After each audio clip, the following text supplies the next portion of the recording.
Hi there. Thank you for coming back in with your glasses of wine. I'm Sarah Yearsley. I'm the coordinator for Engage in Scotland, and I'm really delighted to be chairing the Soapbox session. I think this is usually one of my favourite parts of the Engage conference. It's an opportunity to hear from fellow delegates, and you usually get to hear about a really kind of eclectic range of projects and research in a very short time. So the rules are simple. Presenters have got 8 minutes each to speak about their work, and if they can squeeze them in, take some questions from the floor. So please do kind of participate and ask questions. If there isn't time for questions at the end of each presentation, hopefully people are going to be around afterwards at dinner or during the conference tomorrow, so please do kind of follow up on conversations afterwards. We've got 5 presentations. The first presentation is from artist Lawrence Bradby, and he's going to talk about collaborative art projects and underlying tensions.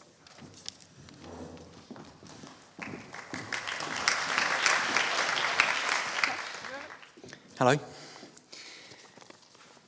What I want to put before our joint attention this evening is the notions of community and social cohesion that underpin participatory art projects. I think the assumption with a participatory art project in a given locality is that it's going to generate a richer network of social and cultural connections than existed there beforehand. By setting up situations where social norms are shifted or stretched or reconfigured, a participatory art project allows people to reveal new aspects of themselves and to establish new relationships. That's what I hope for anyway. That's what I aim for when I'm working. Grant Kester uses this term collective modes of production for this kind of work, where artists and non-artists and statutory bodies and visual arts organisations are working together. And I value this sort of work because it flattens the hierarchies between art and daily life. So the benefit for me of working in this way is that I get to participate directly in issues that are urgent to a particular community. And collaboratively, I'm working with people to devise forms that allow those issues to be discussed publicly. And for a visual arts organisation, the benefit of working in this way is that the project may be seen to increase social cohesion in a given community, which is often what funders like Paul Hamlyn Foundation would like to see. So my question is, what if, instead of increasing cohesion, the collaborative project brings out fundamental and persistent divisions between members of a community? Has the project then failed? And I want to use the example of turf twinning to illustrate that a little bit and hopefully to generate some questions from the floor. Turf twinning was a year-long project that Colchester residents and Firstsite, a local visual arts organisation, and myself and another artist, Jevon Watkins-Jones, did for the last year. And it began with a question: can we dig up this piece of turf from this public open space? And to ask this question, we assembled a group of people who used and cared for a particular piece of open green space, so a park or a footpath or a verge, anywhere like that. And then together the group would think about where they wanted to twin that particular space with. The people we worked with always cared for the space and knew it intimately and used it, often daily, but they weren't always the legal owners. So, for example, somebody we worked with wanted to twin a footpath on some privately owned farmland with a nature reserve. And some other people wanted to twin a council recreation ground. And this raised questions about land ownership and land rights. And the immediate group we were working with had divergent opinions. Should you respect the landowner's rights or should you go ahead and do it anyway? The landowners, the owner of the farmland and also the council as owner of the recreation ground didn't want to discuss the issue when we raised it with them. And that brings it back to the visual arts organisation, who I was working for at the time, firstsite, felt that a community arts project should present a community as a unified group of people who agreed on something. And we had two notions of community here. One was the small group we were working with, and some of them felt we should do something anyway, despite what the landowners said, and others disagreed. And then the wider sense of community it included the landowners themselves, and they didn't agree with what we were doing. So you had these completely divergent opinions coming from radically different positions, and that's probably all I need to say. So I'll go quickly through the last images. And I don't know if you can see the piece of turf that's not in its original position. I'm not quite sure how long I took there, but I think that's all I needed to say. Okay, does anybody have a 3-minute question? Or do 3 people have a 1-minute question? Or it doesn't have to be a question, it can be a comment.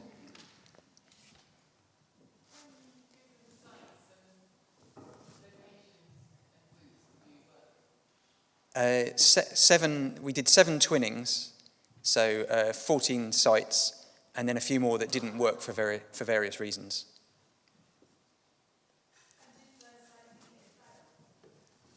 Well, one of the things that came up was this group of people wanted to talk to the businessman who owned this farmland and represent, kind of make the request again. This is why we feel it's important.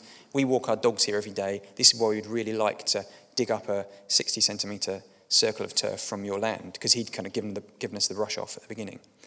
And I wanted to go through the Board of Trustees, and somebody earlier said, use the board.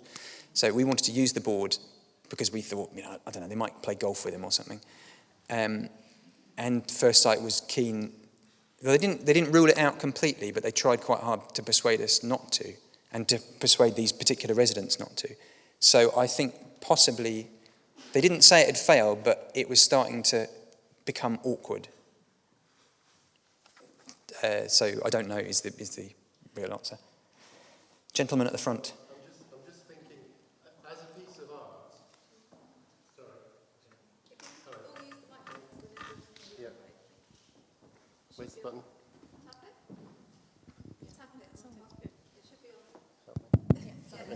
Hello. Yeah. So, as a piece of art,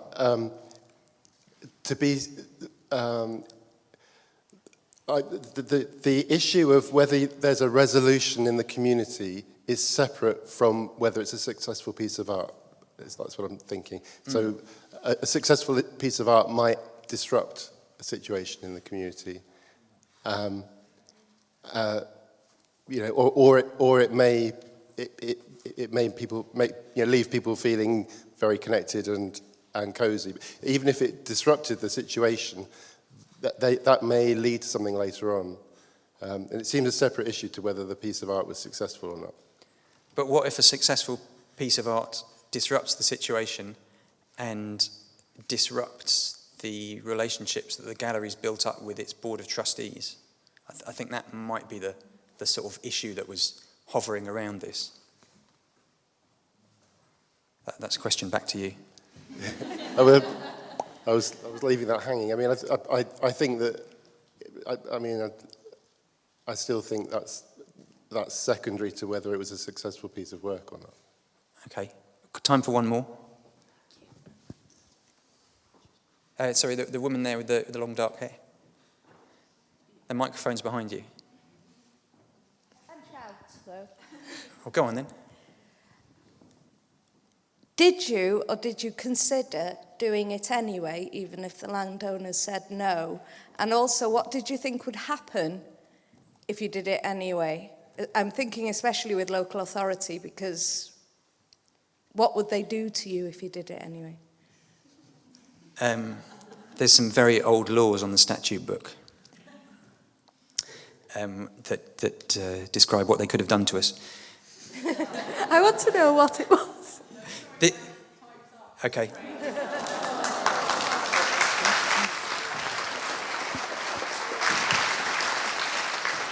Thank you very much, Lawrence.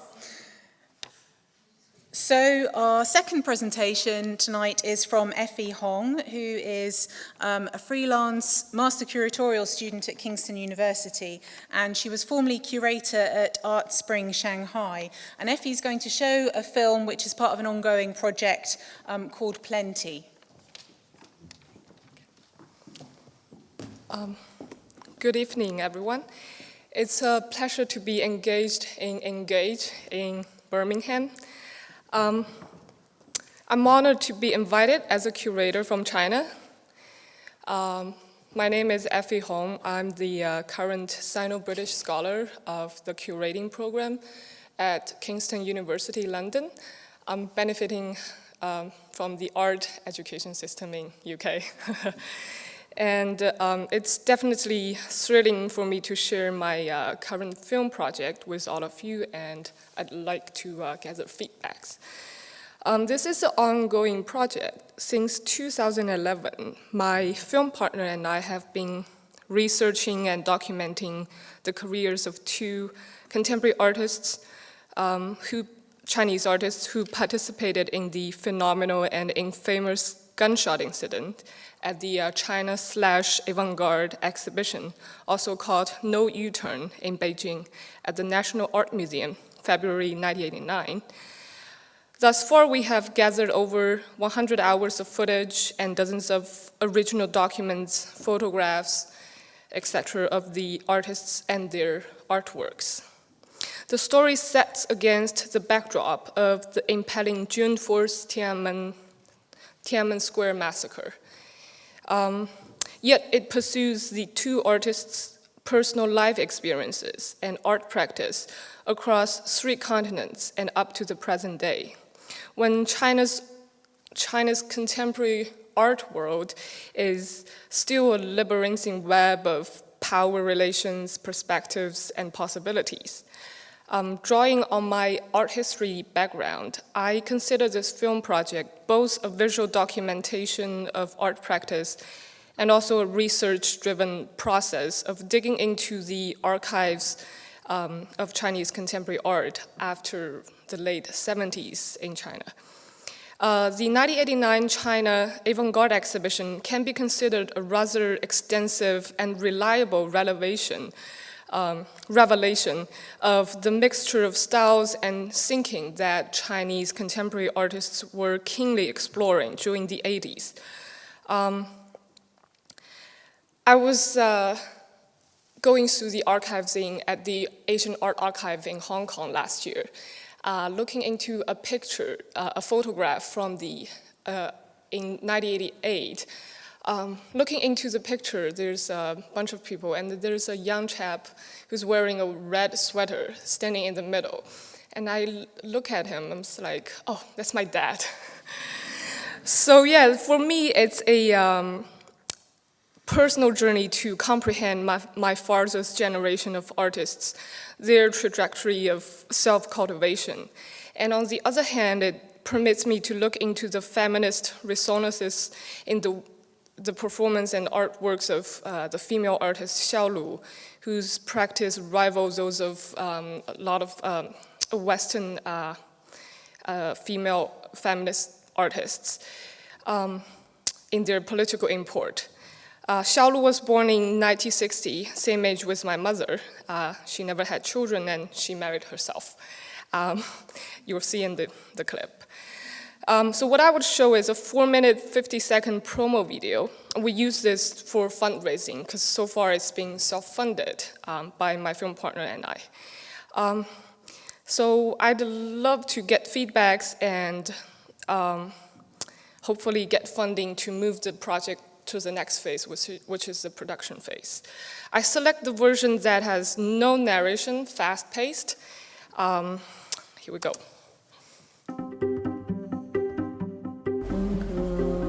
4岁，没过多久我就跟着我爸爸妈妈住牛棚。这张是在北京的时候，文化大革命。我们不知道它后来变成枪了。文化大革命期间，69年、70年，中国每个人的生活都会受到那个时代影响。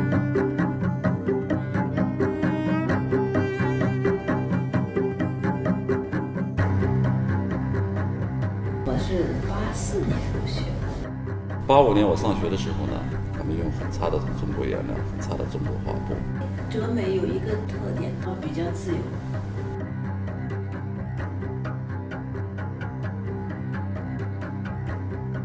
But the 1989 exhibition definitely was a decisive moment, for no other reason that you've had this tremendous momentum of change in the 1980s. So of course a number of people did produce spontaneous events, but I think that just, you know, the magnitude of firing a gun.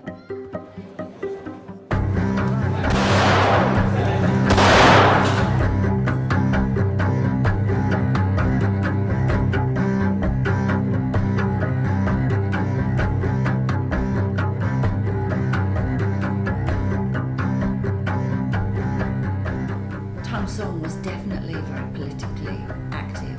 我跟那个唐宋认识是在89年那个民运以后，在大陆参加那个民运要抓他了，他要跑到海外去。非法入境，我出道时候有一个彩虹。Finding themselves in Australia. For many of the artists who ended up fleeing, I mean, this was not something that they'd really given any thought to. Xiaolu arrived somewhat later than some of the other artists. Once it was known that Tang Song was in detention at Villawood, Xiaolu was completely obsessed with gaining his release.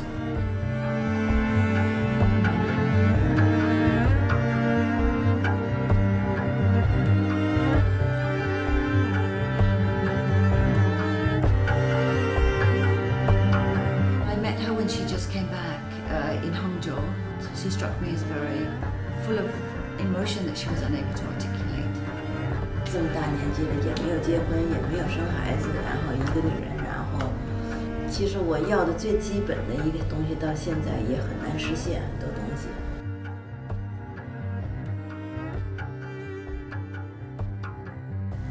我画这些画的时候，我父亲很紧张，他认为我这种很敏感。为什么？因为他老婆是跳楼自杀的。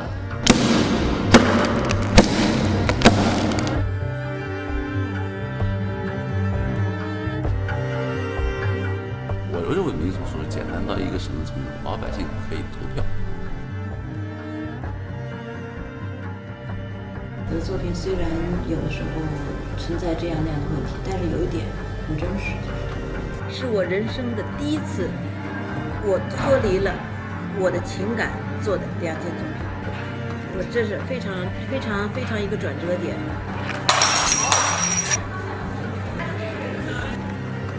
我觉得我做作品很大程度上跟人的身体的内在的心理和生理有关系的。我父亲是个军人，我很清楚，我母亲过去也是一个军人。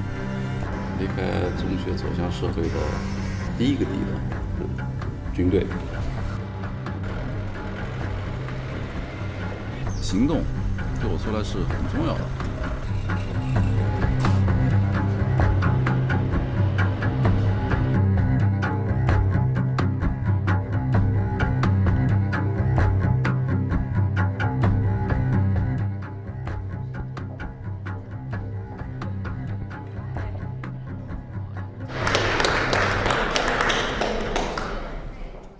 就是你要做一个事情，你必须用你的时间、你的身体、你的大脑，你必须用这么才能去生活吧。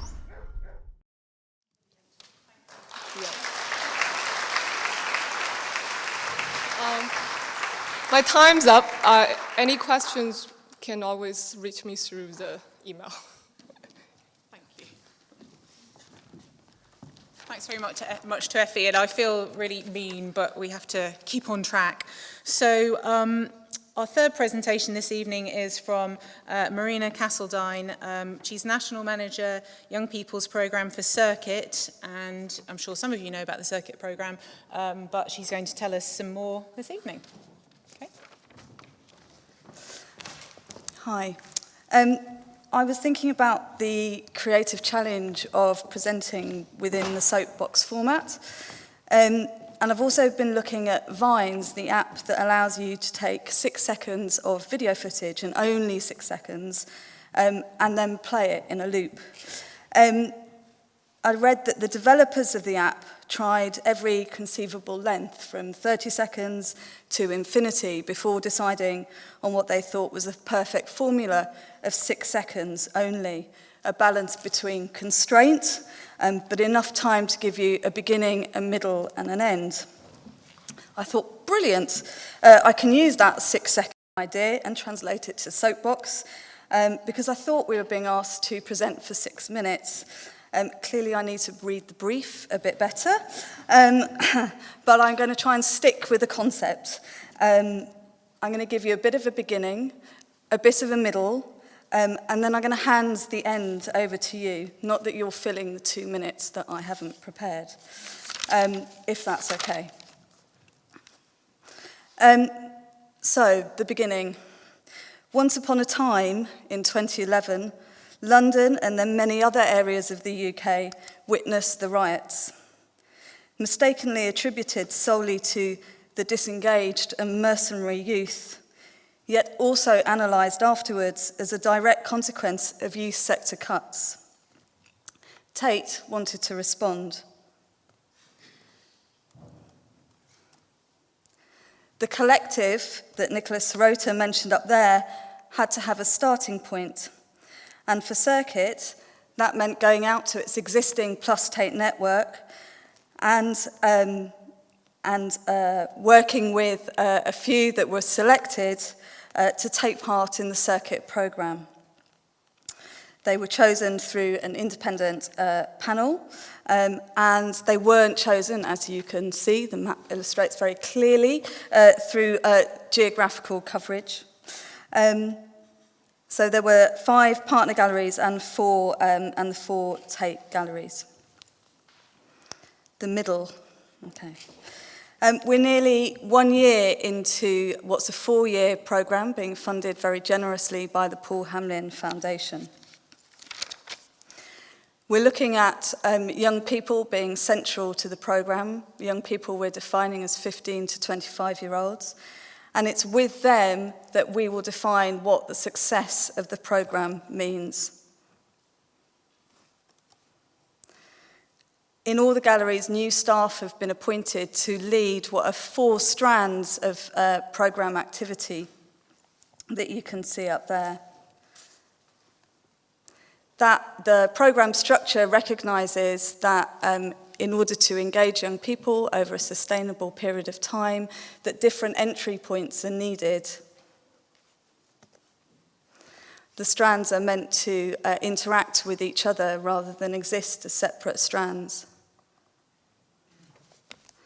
So each gallery is working with a core group of young people who, as I say, will help us define what success means. And they join the gallery through a variety of different methods appropriate to each gallery's location. There's great work going on with each gallery to define what young people within their locale are looking for, what vulnerable might mean to those particular young people, rather than going with any kind of national set criteria. I'll flip through that. Central, of course, are art and artists, so we're using collection and exhibitions as a starting point. So we're using the visual arts as a starting point to then look at cross-art form practice. And we also recognise that we couldn't be doing it without sustainable partnerships with the youth sector. So those that are working on the ground directly with the most vulnerable young people, and how we can develop sustainable partnerships with them and how we can learn from them. I don't want to be preaching to the converted. None of this perhaps is revolutionary practice, but it provides us with a starting point to move forward. And I suppose that's when I hand over to the floor. We're 1 year in. It's a really high-profile programme. It's got the core elements of what I hope as a sector we would define as best practice central to them. So it has a value-led evaluation framework that's been developed with the young people, with the galleries. How would you like to see it end? That's my question.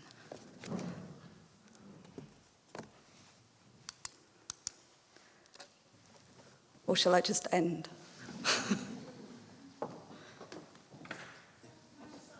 Yep. Yeah, so thank you. So that was meant to be in my middle bit.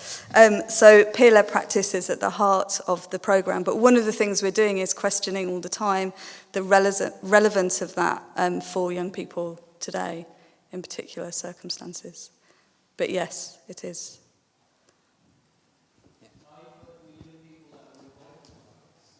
That are involved in? Within Tate London, yes, we will be, or partners that are, yes. Pardon? How will you find them? Well, that question of are they hard to reach, are they hard to engage, or are they vulnerable, they are there. So working with PRUs, for example, working with different youth sector partners who are already tasked with working with vulnerable young people. They often aren't hard to find. It's maybe our gallery that is hard to find for them. To what extent do the current cultural activities of the young people that you're working with overlap with visual art? Sometimes massively so, and sometimes not at all. Sometimes there needs to be a totally different way in with young people. So yeah, it differs. Can you tell us some of the things that you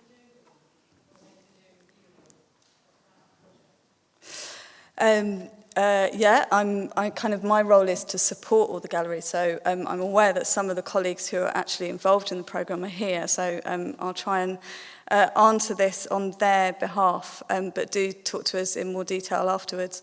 So Tate London, for example, launched with a festival this year that was programmed and delivered entirely by the Young People's Group. It was over 3 days.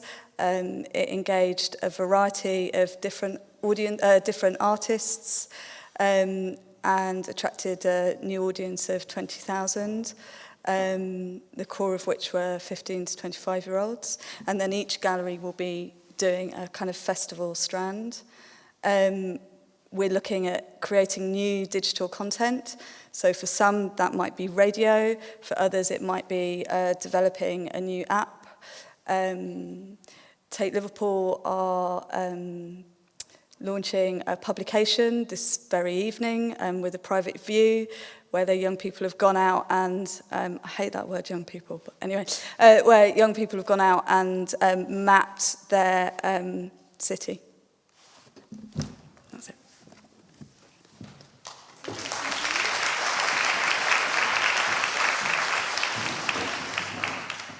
Okay, thanks very much, Marina. So, fourth presentation this evening from Oliver Sumner, who's a visual arts and learning consultant, and Amy Lloyd, who's the director of Delta Arts. They're going to talk about a project called PLAYAWAY. Okay. Hello, we're co-directors of Delta Arts, and there's a third director who is Emma Smith, which can show it straight away.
It's a little one. It's a big one.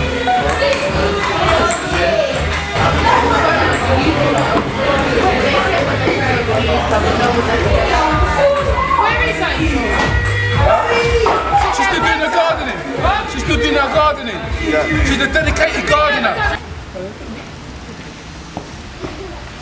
what we need to be doing. Do you think that's enough?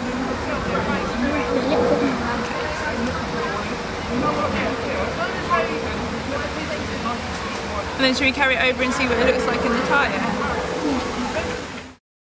I really feel like ours is, it feels like the most urban in a way, because we are just surrounded by these high rises. It's very unique, I think, compared to the others. You know, I've worked at a few of the others as well, and there's just a really unique feel where you do feel like almost the centre of the community, because you have tower blocks around you looking down. You know, I think it's kind of an escapism, I think, for some as well, and maybe they don't have that support at home, or you know, they can come down and we'll show some interest and really take them on individually.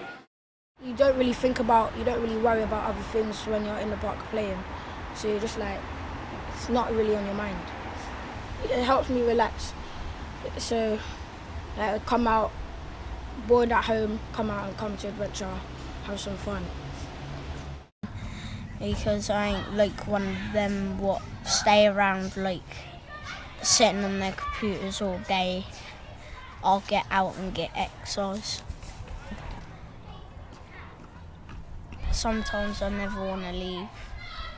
Well, this is everything really, but do you know what I mean? It's like it's a total community. The children, they all just want to mix together, and it is fantastic, and that'd be a sad thing to lose. If this went, then it'd be sad.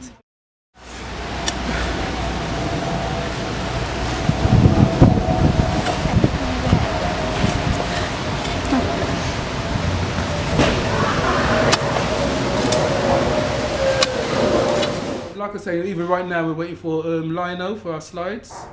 Costs quite expensive, but hopefully we've got someone who's going to contact us who's got something to give us free, so we just got to pick it up. You know what I mean? Helping each other, scratch backs, and it's all right. It's all good.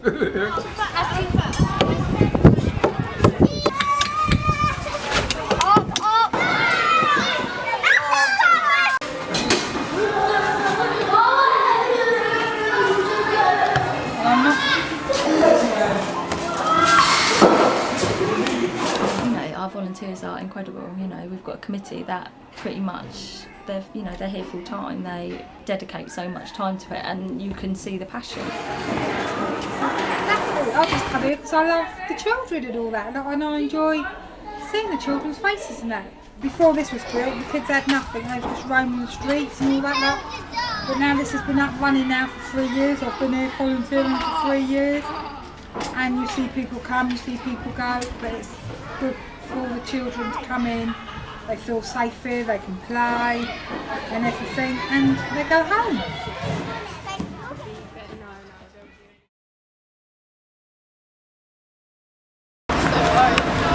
We're from Somerville, my Somerville, my Somerville, and if they can't hear us, we shout a little louder!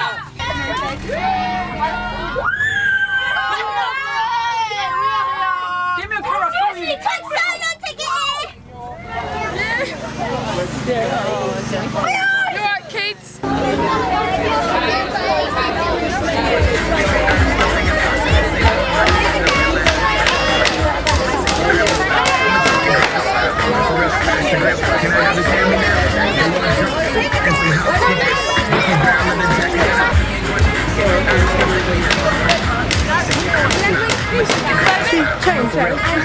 Can I have his hand me now?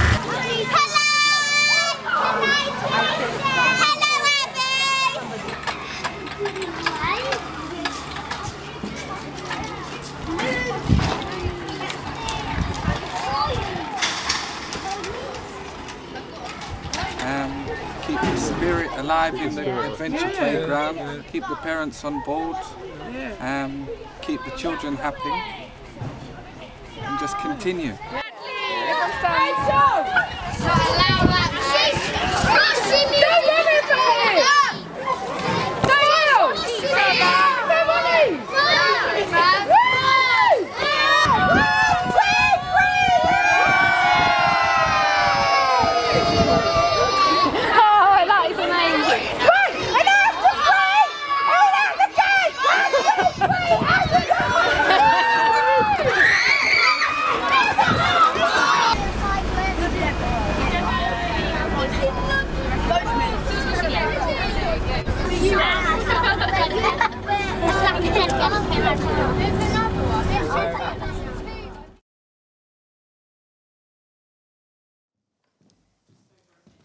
Okay, so what you just saw is a film that Delta Arts commissioned from artists Abigail Gilchrist and Hannah Blackmore. They filmed it over the summer, and we literally last week, I think it was, screened it at both of the playgrounds that you saw. So one of the things that Delta Arts, our collective, is really about is exchange. And in this project, we've had an exchange between a documentary filmmaker and an artist working outside of their normal way of working, and also between the two adventure playgrounds, a very new local authority adventure playground and a 1970s voluntary independent London adventure playground. And then also between the child's perspective, using these little head cams that we use through the project. We've got so much head cam footage of adventure playgrounds. And then the adult's perspective. One thing that really, we've got very involved in these adventure playgrounds, and we've found that, there's a slide if we can.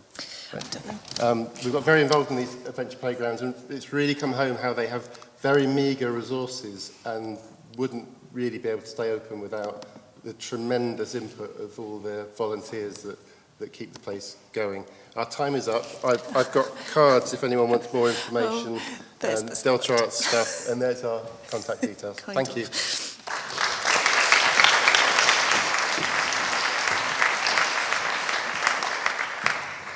Great, thanks very much, Oliver and Amy.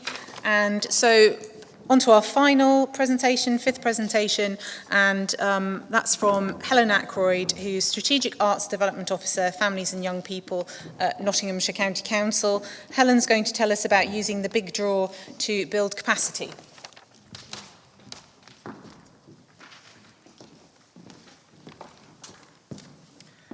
Hiya. The astute amongst you will have realised that Strategic Arts Development Officer shortens to SADO, which is a local authority acronym, if ever there was one. These slides are just going to rotate behind me. I am SADO for Families and Young People, but I also am engaged at East Midlands, and my favourite hat that I wear is Drawing Action Associate for the Campaign for Drawing. The images that are running above show 5 years of events and development that the Big Draw has taken and used in Nottinghamshire, and particularly at Rufford Craft Centre, which is the gallery that the local authority run. And I wanted to share with you how the hook of drawing, which is something I'm absolutely passionate about, has unlocked capacity and engagement in so many strands of the work I do that now I don't really do anything else.